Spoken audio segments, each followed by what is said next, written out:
Okay. you have the piece rate systems in very structured, consistent work settings. Where you, yeah, okay. And the idea is that here, when we look at the daily performance, once you have achieved a certain level, once you have achieved 1,000 pieces a day, and you achieve even more for every piece you work more than what is expected, you get an additional pay. Yeah?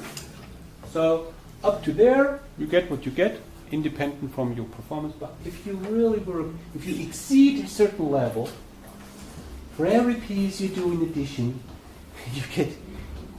you get some pay. Yeah. So that's on top. That's variable pay. Yeah. Very simple idea. The one-time bonus is variable pay as well. Yeah. One-time bonus is variable. This variable. What you also know, this idea is the provision. You use it primarily with salespeople, yeah. So you get your fixed pay, but on top, the variable pay depends proportionally on the pieces you sold. Right? You get 1% or 10% of the revenue which you've generated. So it's really proportional. It starts right from the first piece which you have sold. It's also very simple. You know this. What will be relevant to you in your career is what we call a target bonus system. Okay? Because, you are all knowledge workers. You're going to be knowledge workers. What means knowledge worker? You will work with your brain, you will think, and you will communicate, as I said. You will think and communicate. And you will work in rather complicated settings.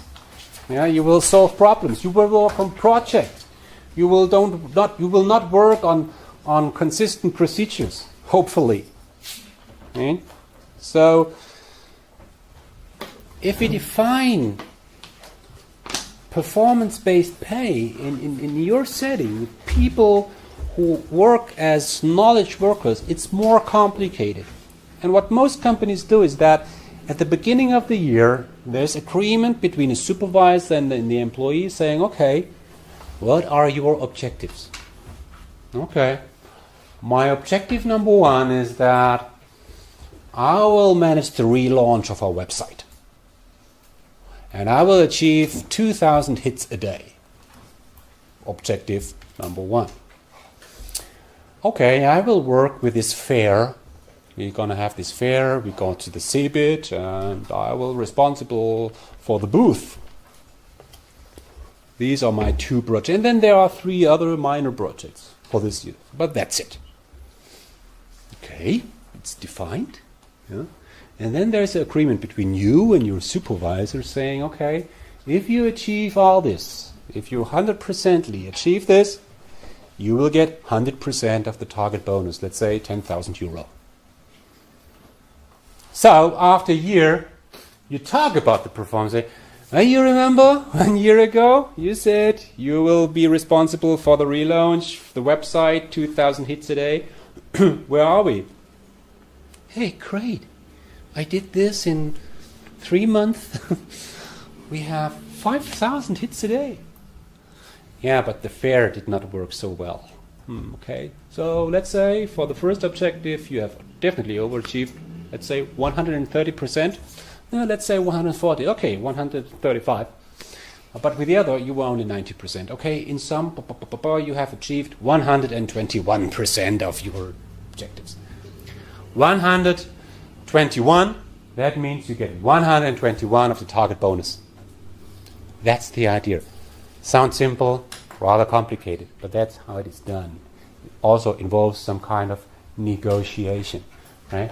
So what we also find in some companies that the employees are offered different modes, different models, A or B. Now let's say you are a person saying, well, I'm never sure whether I achieve my objectives. To be honest, I think I'm a loser. I don't think that I'm gonna make it. I need the money. I need the money. Just bought a house. I really need the money. I don't. Which model will I take? A. Right? If I say, well, I will always overachieve. I'm a natural born winner. Yeah. I love risk taking. No risk, no fun. I'm going to take B. That relates to the idea that people have different risk preferences. Yeah. And you can offer different models to these different people. Okay. So this is variable pay related to performance. Okay. When you look at the textbook, you will find that all these ideas are related to individuals. Yeah, you can use the one-time bonus, piece rate system, provision, target bonus. You can use all these things for individuals, and for groups, it's different. In fact, it's not. Yeah?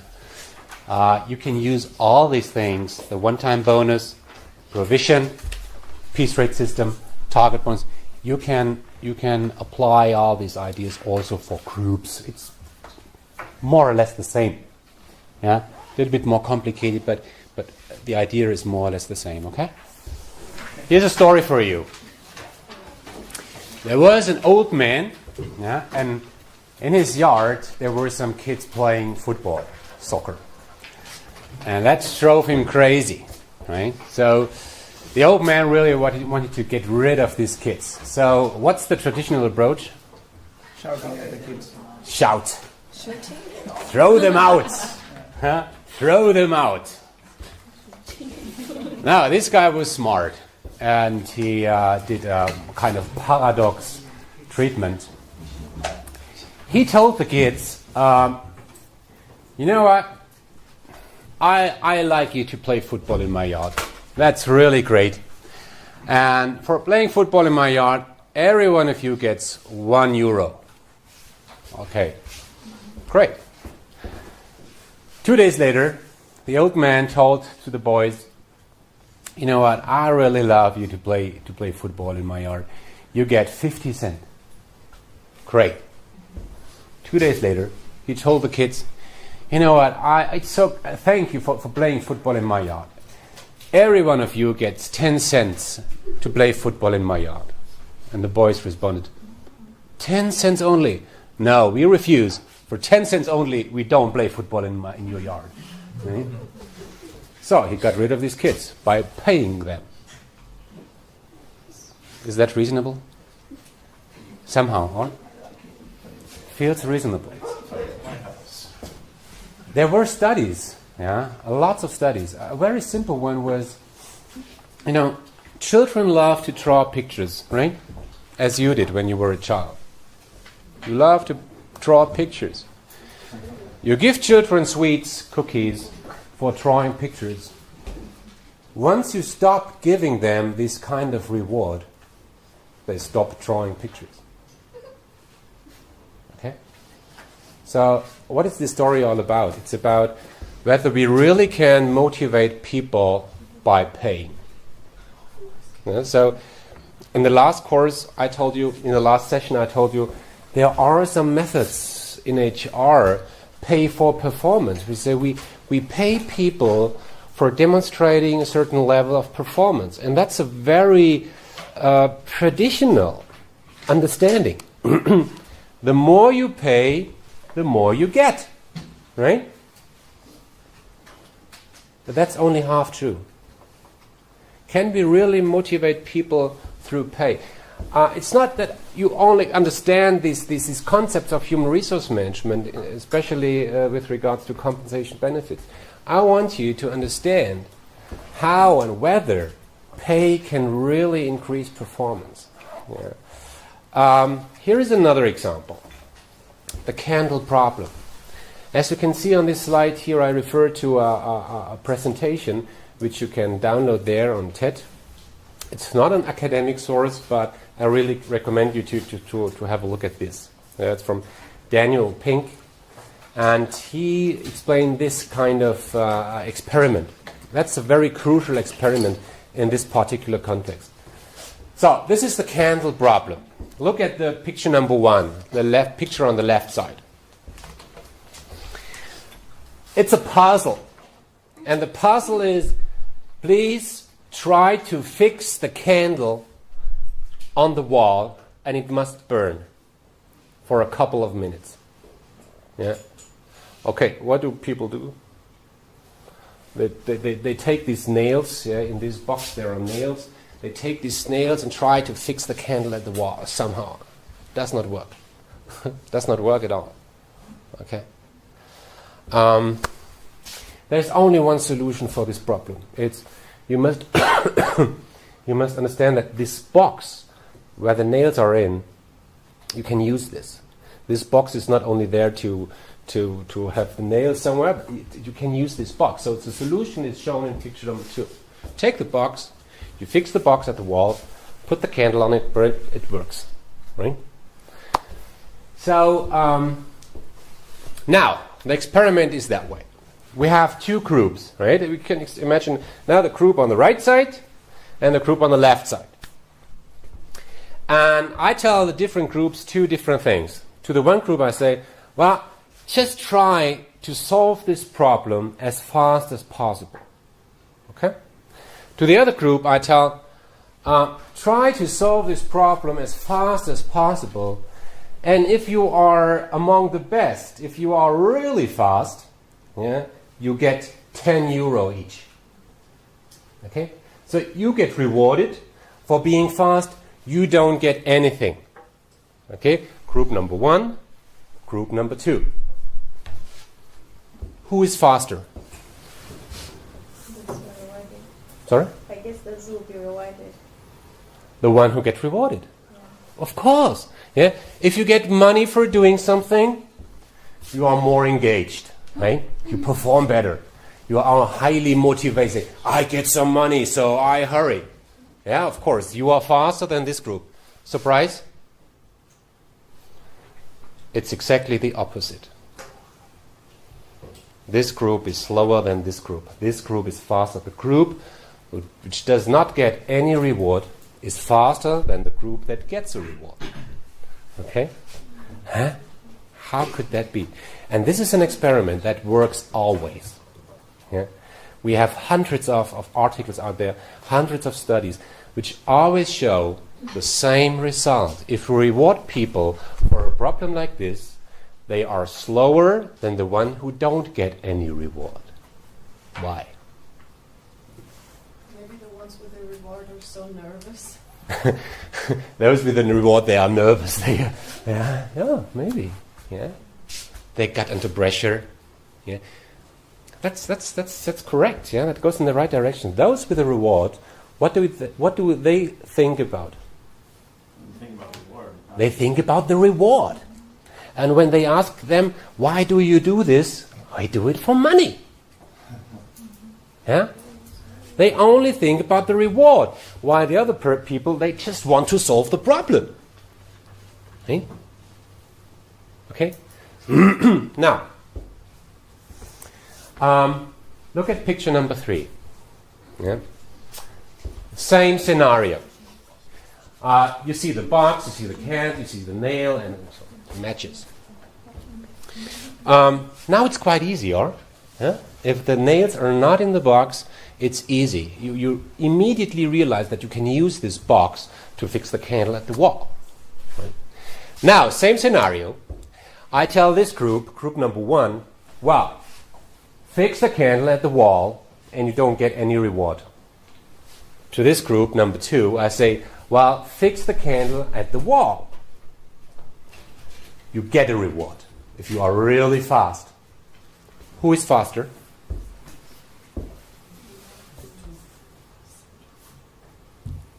Who thinks number 1? Who thinks number 2? Okay. group number 2 is right. Yeah? So the group that gets rewarded is faster. Always. You can do this study again and again and again. Group number 2, the group who gets a reward, is faster. Now, how can that happen? I mean, handle problem number 1, handle problem number 2. For the one without reward, there's no problem to solve. There's no problem to solve. There is no... It's boring. Yeah? Now, what's the difference? The difference in this problem and to this problem is what? The difference is here you have to think. Okay? This is brain work. This is handwork. Okay? If a task is really stupid, yeah, if you don't need to think, if you just work with the hand and you get a reward, you are faster when you get a reward. If you have to think, if you have to be creative, if you have to solve a problem which is complicated, where are multiple different solutions, where you not even know whether there is a solution, in those circumstances, a reward will damage motivation. Okay? Okay, so rewards only work, that's the conclusion of these experiments at least. Yeah? Rewards only work if you don't need to think. Now, question to you. What kind of problems will you solve in your career? I mean, you will be graduates, you will be well-educated employees. Will you solve these kinds of problems? Or will you solve these kinds of problems? Huh? Probably number 1. So probably number 1. Yeah? As I already said, in your work, you will do 2 different things. You will think and you will communicate. Right? While maybe your grandparents or parents of your grandparents, probably they worked with their hands. Yeah? In the age of industrialization, many people simply worked with their hands. They did not think. Sometimes they were not allowed to think. Yeah? Because those who thought were who? The managers. Right? Okay. But now, in our days, it's much more about brain work and it's less about handwork. So please take this. Yeah? Of course, this is only half the story. We know that, of course, money matters. Yeah? Of course. It matters especially when you select your job. Yeah? If you have 2 options. You have one option in this company and you have one option in this company. And let's assume the situation in both companies is the same. Great people here, great people there, great job there, great people there. It's in the same city. Both companies have good reputation. And so it's really equal. But this company pays you more than this company. Which company will you choose? The one who The first one. Of course. Right? So once it comes to the decision which job to take, money plays a role. But don't think that you're gonna be better, you perform better just because of money. Okay? Now, there is one thing which I want you to understand, and this is about motivation. Okay? I mean, we could spend the entire course around motivation. It's a very, very exciting field. Human motivation, motivation at work. What makes people really excited about what they do? And when we talk about motivation, I want you to understand that there are 2 different types of motivation. Right? One motivation is intrinsic. Intrinsic motivation, probably you have heard about this concept already. Intrinsic motivation and extrinsic motivation. Intrinsic, extrinsic. What is the difference? Remember the story about the kids playing football in the yard? At the beginning, why did they play football in the yard? was forbidden. Because it was forbidden. Yeah, maybe. Yeah. Another. They didn't have a place to play, so it was to play. No, they simply love to play football, right? Sorry. They played football because they love to do it. Why do children draw pictures? Because they love to do it. Why do some people in companies do what they do? Because they love what they do. And I hope, in your case, you will do things which you love to do. Yeah? I want to say that when our kids later on will draw, we're not going to reward them, because if we start to do that, one time they will just start Right. drawing pictures. So, if children are intrinsically motivated, yeah, they love to draw pictures, and you start to reward them. You give them sweets, you give them cookies. Then they do this because of the sweets. They do this because of the cookies. And this is an extrinsic motivator. You do things because you are rewarded by somebody. Yeah. We also name this sticks and carrots. Yeah. You do things because somebody else, not you, somebody else wants you to do this. And you do this because you get a reward. And if you would not get this reward, you would not do this. It's that you would not do this naturally. Yeah? If you do things naturally, by your own, because you love it, then you are intrinsically motivated. And we do a lot of things intrinsically motivated. I mean, just think about what you have done yesterday. Think about 5 things which you have done yesterday. You can make a list. Then you ask yourself, okay, the first thing I done, did I do it because I was intrinsically motivated or intrinsically? Yeah? There are some things which you do intrinsically motivated because you simply love to do it, you like to do it. Yeah? And there are things which you simply do because you get a reward, you get a grade, you get a credit. Right? You know business talks? Of course, you know business talks.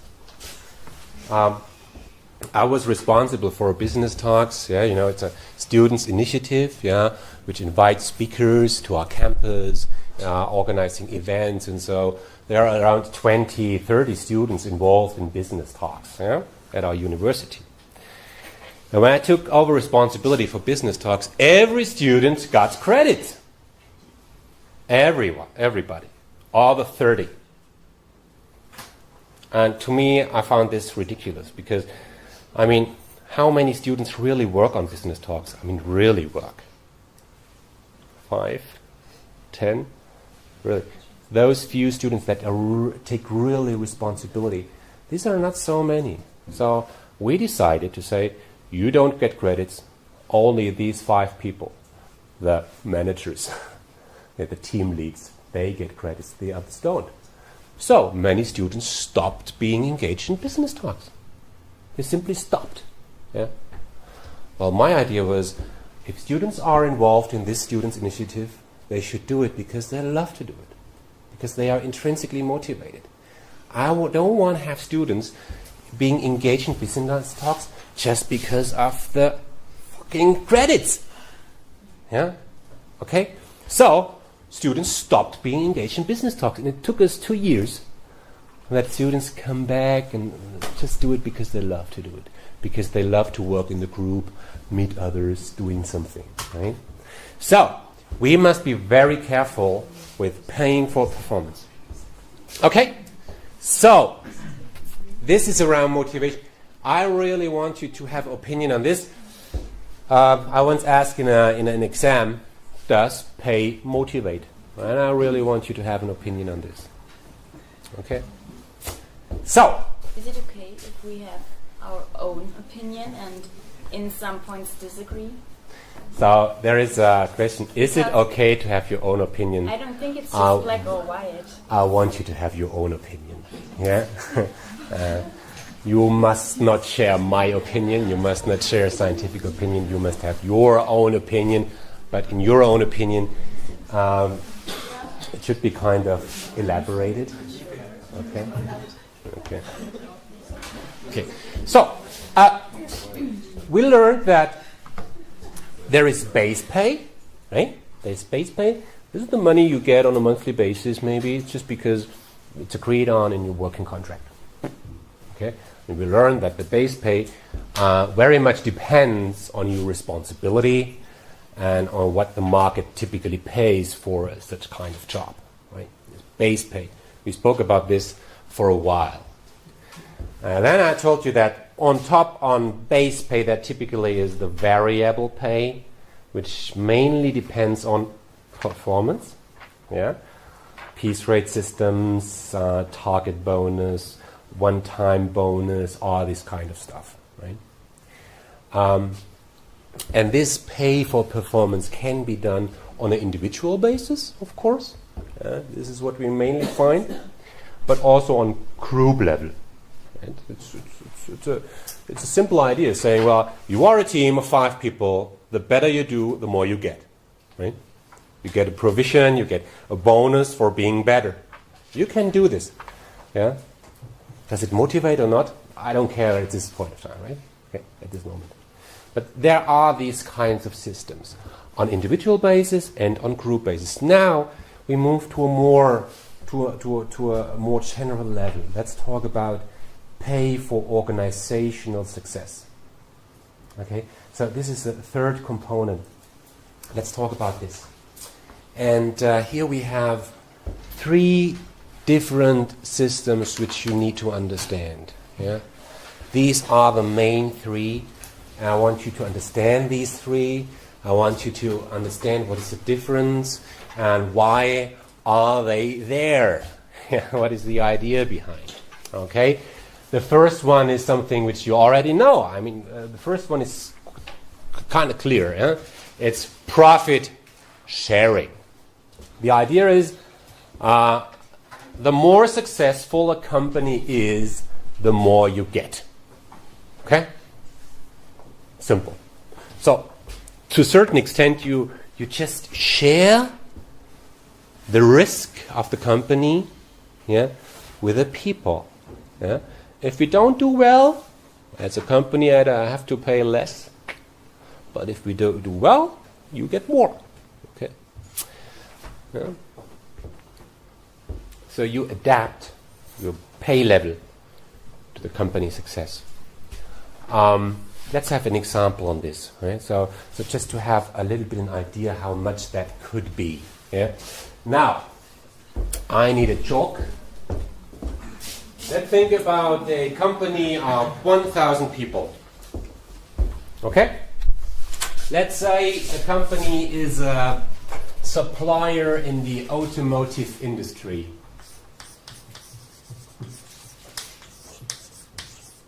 Employees, 1,000. Supplier in the automotive industry. What's the revenue of this company? Again, this typical business question. Yeah, you should be prepared for questions like this. What would you guess? 1 billion. 1 billion. If you take Continental or something. Yeah. Okay. 1 billion. More. No, the profit. Revenue. Revenue. Okay. 15 billion. 15 billion.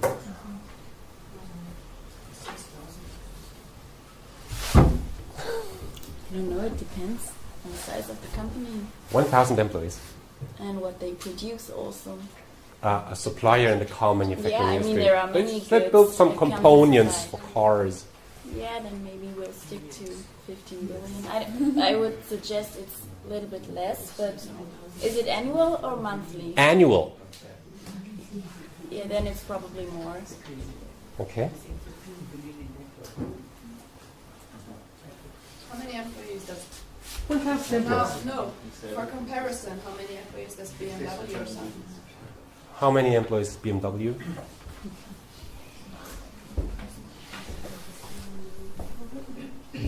10,000.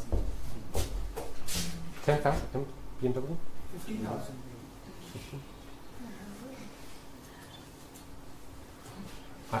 With BMW, I'm not sure. So Just give me another. I would say 120,000. Okay. Revenue.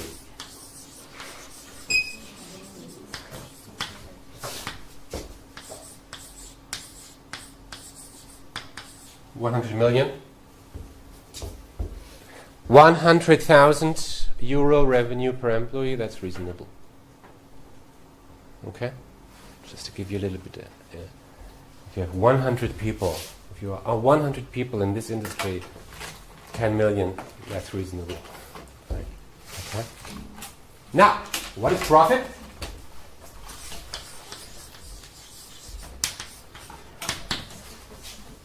A company like this, what is the profit? Maybe 10%. 10%. They are lucky if they achieve 10%, but let's assume the company does really well. Yeah, then it's 10 million profit. It's probably less. Yeah, the automotive industry is really really tough, very tight. It's probably about 5%. Okay, 10 million. Now let's assume that if you have 10 million profit, what do you do with the profit? What does the company do with the profit? Reinvest. Reinvest, of course. So they would not share the entire profit with the employees. Okay. So let's assume they share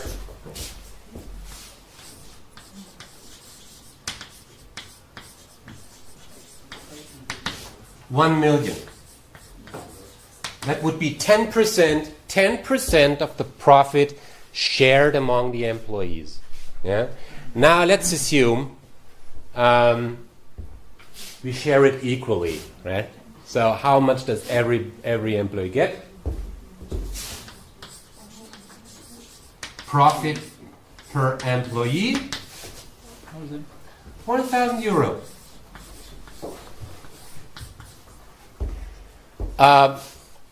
Now you pay taxes on this and everything, so how much is left? 500 euro? Huh? Okay. Profit sharing. That's not so significant, right? It's not that you really can engage people just through profit sharing. That's a minor part, right? Okay, for students, 1,000 euro. That's a hell lot of money. Yeah. If you have family and everything, 1,000 euro. Let's say this is nice, okay?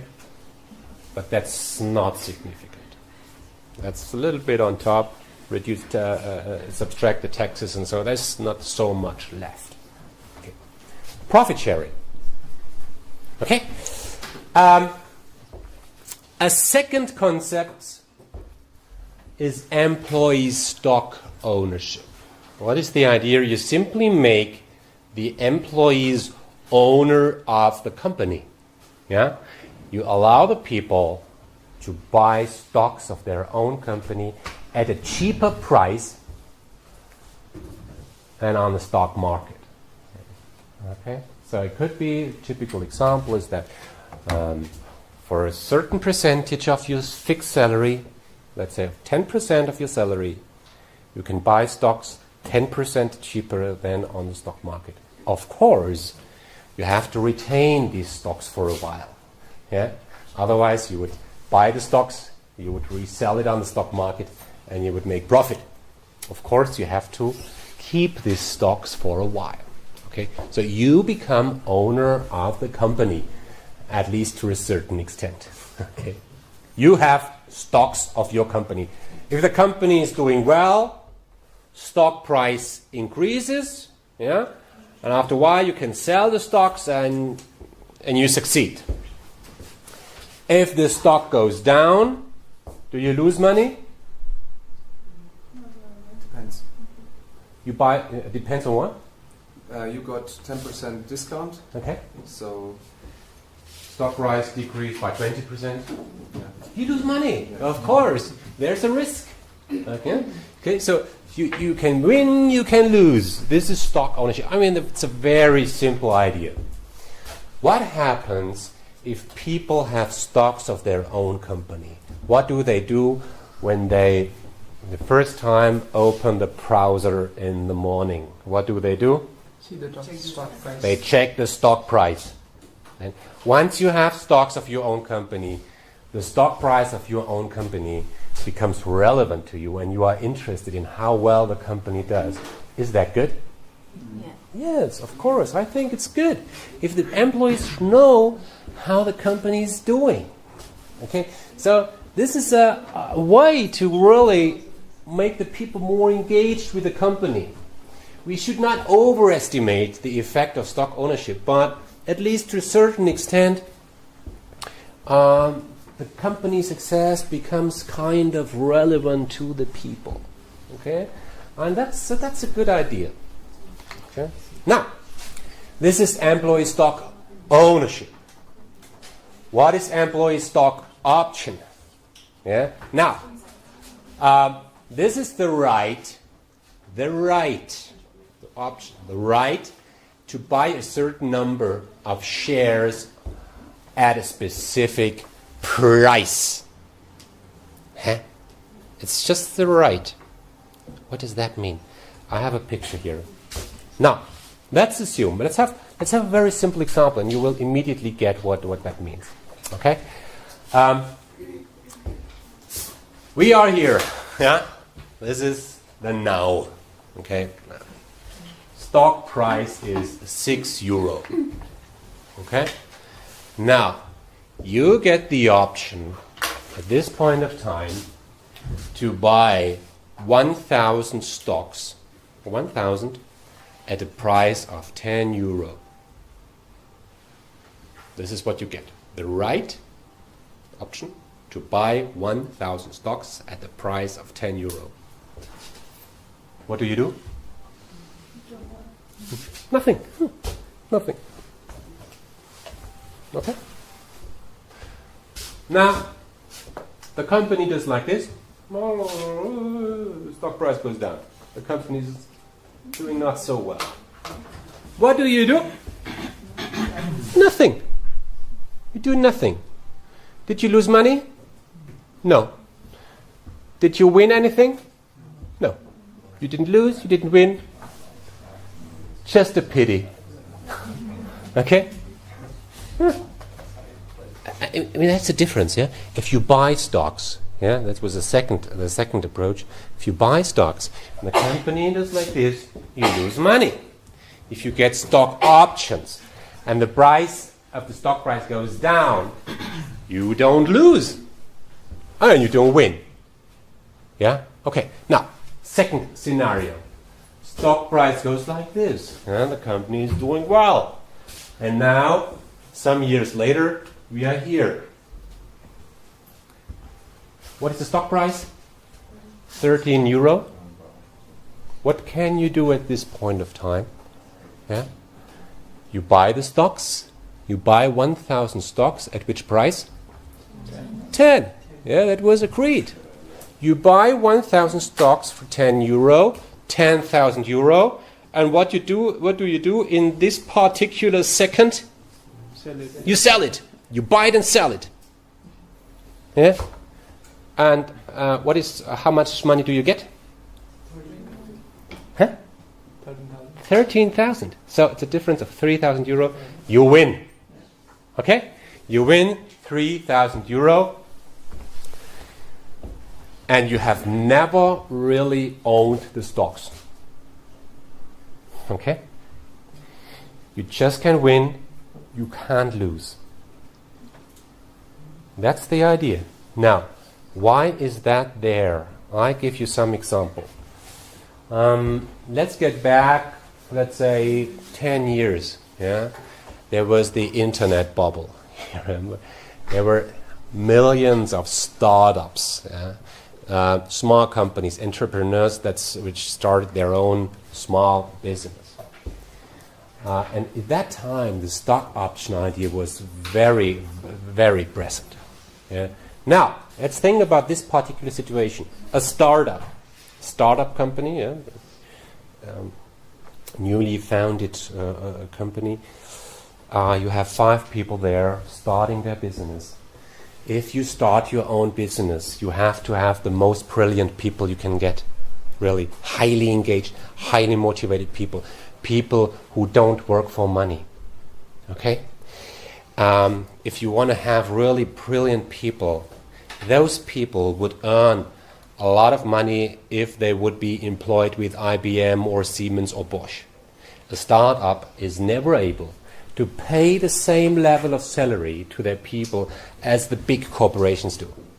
They simply can't, because in the first few years of a company, you maybe don't make any revenue. You don't make revenue and you don't achieve any profit. So you can't pay a lot. So the idea is, you tell to a top candidate, you tell to Bernd, I want you. I know you earn 100,000 euro at Siemens. I want you to become part of my company. I can't pay you a lot. But what you can get is you get options. Okay? If the company is doing well in the future, if you really believe in this, you can become rich. But only if the company is doing well. Okay? I want you to believe in this company. If you don't believe in this company, you won't join anyhow. Okay? So I can really have the opportunity as an entrepreneur to pay less to the employee, but to share the risk, which I have as an entrepreneur.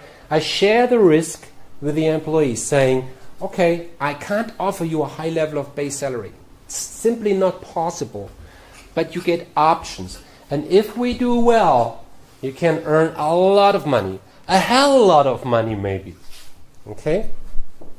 If we don't do well, okay, it's a pity. That's the idea of stock options. You only get those people who really believe in the company. They get the chance to earn a lot of money, maybe to become rich,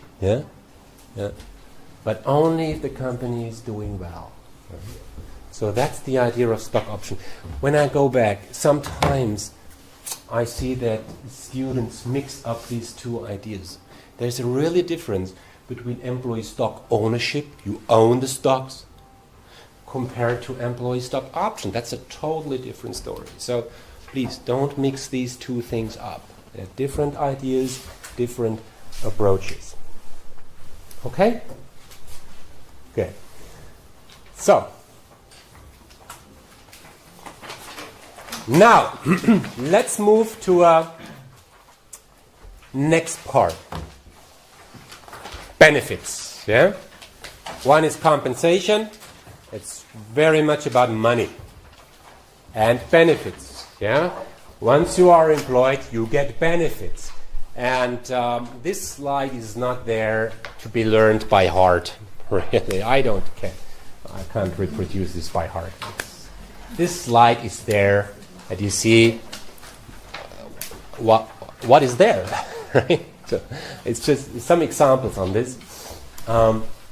So companies pay insurances, maybe life insurances, health insurances. You might get a company car. You can visit the corporate fitness center. You might get a free lunch. Yeah, you get coffee for free. You get water for free. You can use your mobile for private affairs. You can use your laptop, your iPad, the company-owned iPad for private affairs. There is a child care. You have the company kindergarten where you can leave your children while you are at work. There is the corporate hairdresser. There is pension, disability insurances. Maybe for those who get burned out, they get psychiatric counseling. You have a corporate physician. So hundreds of things which are offered to the people on top to what they regularly get. Okay? What is a sabbatical? Have you heard this? A sabbatical. That's the idea that you can have some times off, yeah, spend half a year or an entire year. You just can stop working for an entire year, go sailing around the world for a year, and you can get back. You get the guarantee to work on the same job as before, but you don't get so much salary, or in some countries don't get any salary. Okay, yeah, it's just opportunity. At SAP, we had tennis courts all around the campus. At MLP, you have a beach ball field. Yeah, it's interesting. Yeah, in some companies, you really think that it's more like a fitness center or a sports campus than a working campus. It's kind of interesting. Okay, so you understood what is there, right? Okay, this is just interesting, nice. The most important question around this is, why do companies offer benefits? Huh? To keep their staff motivated. Right. Yeah. It's about psychological aspects. Yeah. So you motivate the people. In history, we always had this kind of entrepreneurs that really show that they care for the people. Yeah? Think about in very former days in history, Krupp, for instance. Krupp, ThyssenKrupp. Yeah? Krupp was an entrepreneur who was very well known for taking care for their people. He built houses for them. Yeah? He invented some other benefits just for showing that he cares for the employees and the people. Robert Bosch was very well known for taking care for the people. And we have this at many places, yeah? That the entrepreneurs, the founders of the company really have, they're really committed to the well-being of their employees and their families. They want that their people do well, because they believe if they don't do well, yeah, if their families don't do well, they don't work as expected. Okay, so this is around motivation, right? Yeah. Caring for the people. What else? To retain the workplace.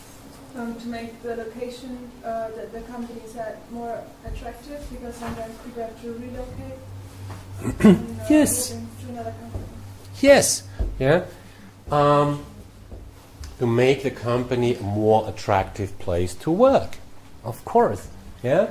I choose the company where I get the better benefits. Yeah. Here I get this company car, here I get this company, so I better choose this one. Right? Because here I get an A8, here I get an A6. Yeah? But not only for attracting people, also for retaining people, benefits might be interesting. Do we have it here? Here, interest-free building loan. What is that? Some companies have this. They offer to their people, if you buy a house or a flat nearby the company, yeah, you get a loan interest-free. Baukredit. Yeah. You get 50,000 euro and you don't have to pay any interest. Yeah. Why do companies do this? So they build houses and stay there. Right. Because Yeah. when you have a house, you will stay there. Yeah. This is especially relevant for companies which are located somewhere nowhere. Okay? Think about companies like Marquardt in Riedheim.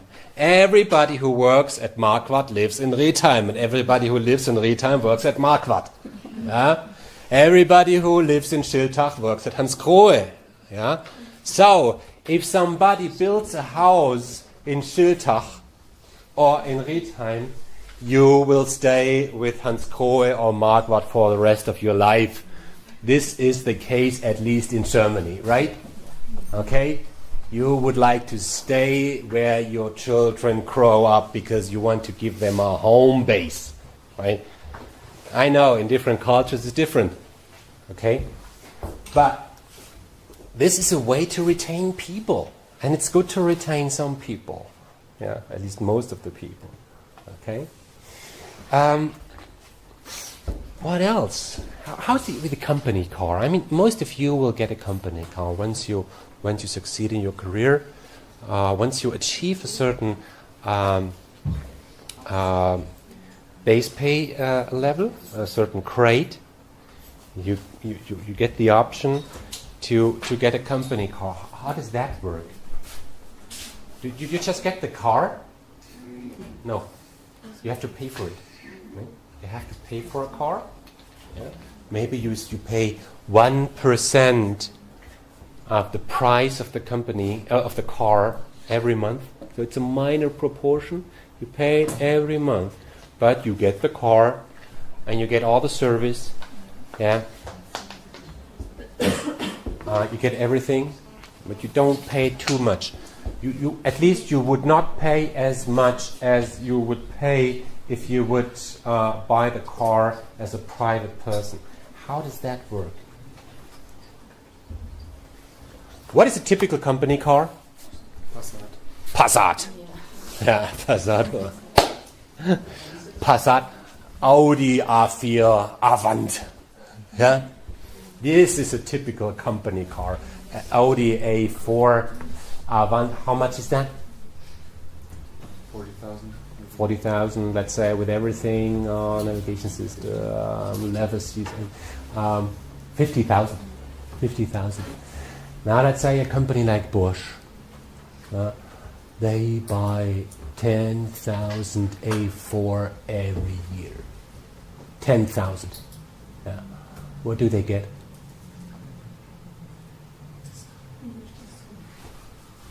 Come on. Discount. Of course. They negotiate with Audi saying, hey, Mr. Audi, we buy 10,000 A4 every year. So what's the discount? How much is the discount? I don't know, but what would we guess? 10%. 10% maybe 15%? 20%? I don't know. But let's say 20%. Okay, the company buys the car. Yeah?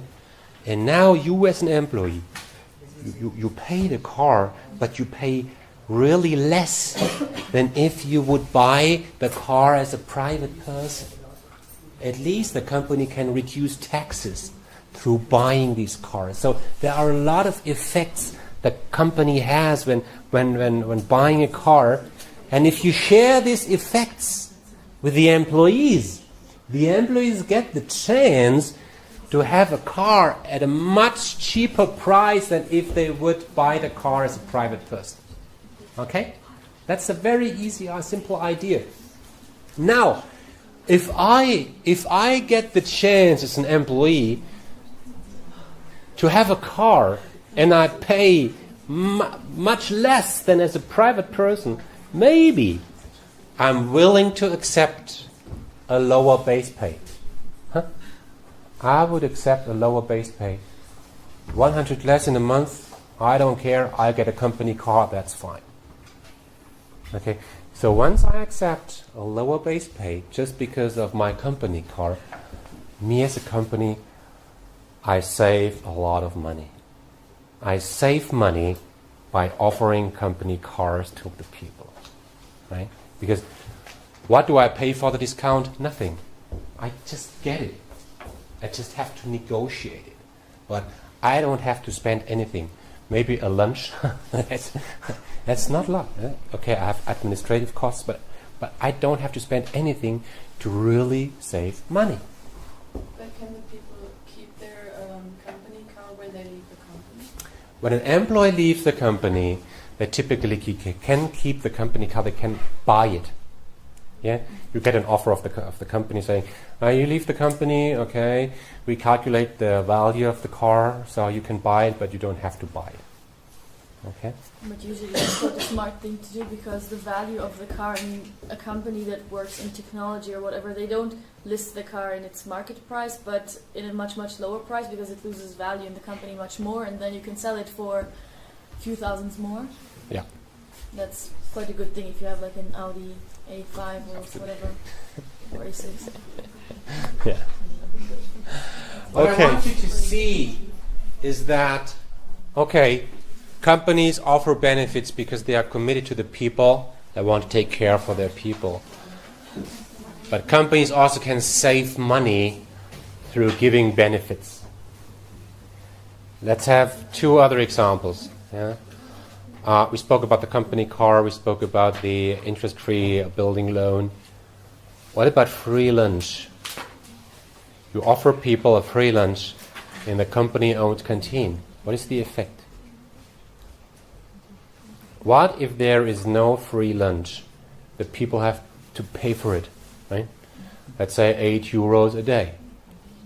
And they have to pay it privately. I have to pay for my money. Now I have to pay €8 for the lunch. How much does the company pay for the lunch? Huh? Maybe the same price. Yeah? If they don't want to make any profit with the lunch, yeah. Let's say they pay also €8 per lunch. But if a company pays €8 per lunch, what can they do? Reduce taxes. Right? Okay. This is part of my costs, right? While me as a company, if I pay for lunch, I can reduce taxes, while a private person can't reduce taxes by paying for lunch. Okay? So there's a benefit for the company. So now, both company and the employees are better off when the company is paying for lunch. Yeah? They can really save money, then they let the employees participate from this benefit. Okay? So this is, and you probably know better how that works, because your business, I'm just a dumb psychologist. I don't know about this mechanism. Yeah? Okay? Another example is shown here, deferred compensation. I want you to understand this term, deferred compensation. Okay? Now, we got the situation where employees, let's say employees get part of the profit, the shared profit. And as in our example, let's say the people get 1 million in total. If we have 1,000 people, it's €1,000 per employee. Okay, and now we have two opportunities. One opportunity is to pay this shared profit in cash. To say, okay, Bernd, here are €1,000. The company did well. Here is €1,000. Good luck. Have fun. If I get €1,000 as an employee, I have to pay taxes. Okay? And the company has to pay some amount for social security reasons. Okay? So, in total, there is 1 million which I pay to the employees. I have to add 200,000 social security for legal reasons. Yeah? The employee must equally pay some social security amounts, have to pay taxes, though at the end the employees really got in cash 500,000. Yeah? So the idea is that not to pay the money in cash, would say, well, Bernd, here's €1,000. We put this €1,000 in a fund. Yeah, we save it for your pension. Yeah. And once we do this, we don't have to pay any social security. We don't have to pay taxes for this. It's just there. Okay. So we save all this. So, and here is the difference. The benefits for the company. Yeah, I pay less. I save 200,000, and the employee get more.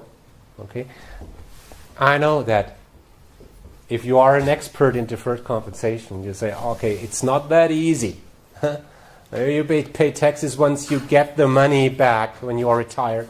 But so there are some mechanisms which show that it's not so clear. But at least the idea you should understand. Not paying money in cash, but put it into your pension. So, and through this, you might save some money. Okay? You can play around with money. So, to sum up here, packed slide. Yeah, it's just a summary of what we just have shared. I showed that you can save taxes, you can reduce risks, of course, with all the insurances and all this stuff. You can save taxes through benefits. You can attract, retain people through benefits, maybe. Here, the company car example, you can add value, value which is higher than the costs related to certain benefits. And of course, we didn't mention this, some benefits are required by law. Okay? In Germany, I have to pay for health insurances. I have to do this as a company. Okay? Now, real quick, I would like to share with you one concept which is relevant in this particular context. It's flexible benefits. Flexible benefits. A very simple idea. I showed you that companies offer a lot of different things. Insurances, interest-free loans, okay? 100 different things. But not every benefit is of equal value for everybody. That depends on your private situation. It depends on your personal preferences. I mean, a young single, 28 years old, without family, without kids, has different preferences than, let's say, a 45-year-old employee with a family, 3 kids or so. Okay, so different preferences, different private situations. So the interest-free building loan is not of equal value for everybody. Okay, life insurance is not of equal value for everybody. Okay, so different benefits are of different value for different people. So that's the reason why companies used to offer different benefits to the people, saying, well, look, it's like a pizza. Okay, this is the base. Now you can decide whether you want to have some salami, some mushrooms, some whatever you want to have it, so that the entire pizza is of highest value to you. Yeah, for everybody it's equal cost. Yeah, but the value for you is related to your preferences. So people can choose which benefits they want to take. Okay, they can compose the different components of benefits so that they have the highest possible value.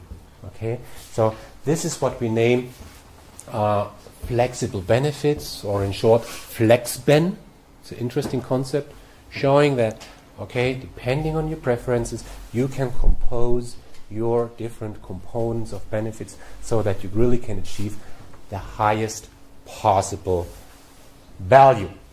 Okay, I just wanted to add this because this is a very important concept related to benefits. Okay, so I think with this you have quite a good understanding about the different concepts which we have in compensation benefits. Okay. Okay.